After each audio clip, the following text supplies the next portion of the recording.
Grazie, Presidente. So, the EU solution to the war in Ukraine is more war. Pile in the weapons, splurge on militarism, threaten to engage in all-out economic and financial war against Russia. So the same things you were doing already and expecting a different result. The true definition of madness. How is not selling Kerrygold butter to Russia going to save any Ukrainian lives? How is buying filthy fracked US gas going to stop the war? They won't, of course, because nowhere have sanctions ever succeeded in ending a military assault or achieving regime change.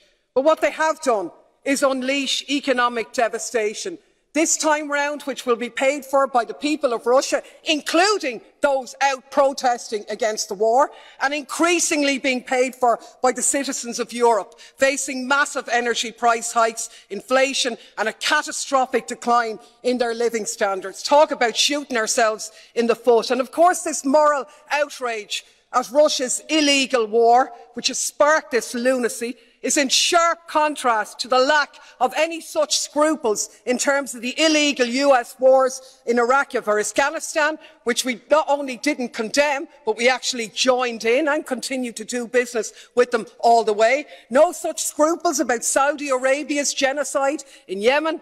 And even as the victims of those conflicts in the last few weeks meet to desperately seek financial pledges for their humanitarian crisis, they're being left short by billions, while we're happy to spend billions prolonging the war in Ukraine. Makes me absolutely sick. 7 weeks ago, German's Chancellor Scholz correctly said, peace in Europe cannot be won against Russia. But that's exactly what we're doing. Yes, Russia bears responsibility for this conflict. Of course they do. But we cannot ignore the role of NATO. And the EU, instead of promoting peace and acting in the interests of the people of Europe, the Ukrainians, the EU citizens, and yes, the Russian citizens too, has become a tool of NATO and the military-industrial complex. What is needed is an end to the conflict, an end to militarism, a ceasefire and a negotiated settlement. We should restore our role as a diplomatic one of promoting peace. Anything else? Onorevole Daly, ha facoltà di replicare. Thanks, colleague. I would love colleague Jambaski to tell me any circumstance in which NATO has played a productive role or delivered peace anywhere.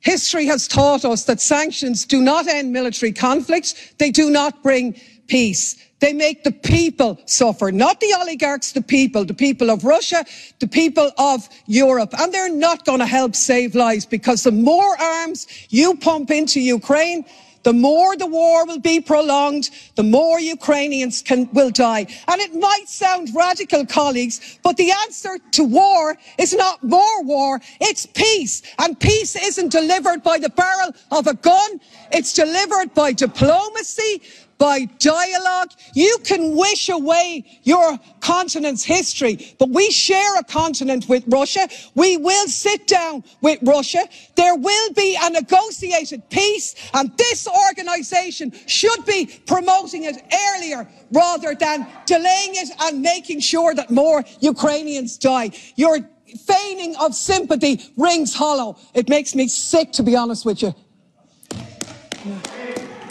Grazie. Thank you very much. Thank you. I'm afraid, Mrs. Daly, we've given you the opportunity to reply. So let us try and stay calm.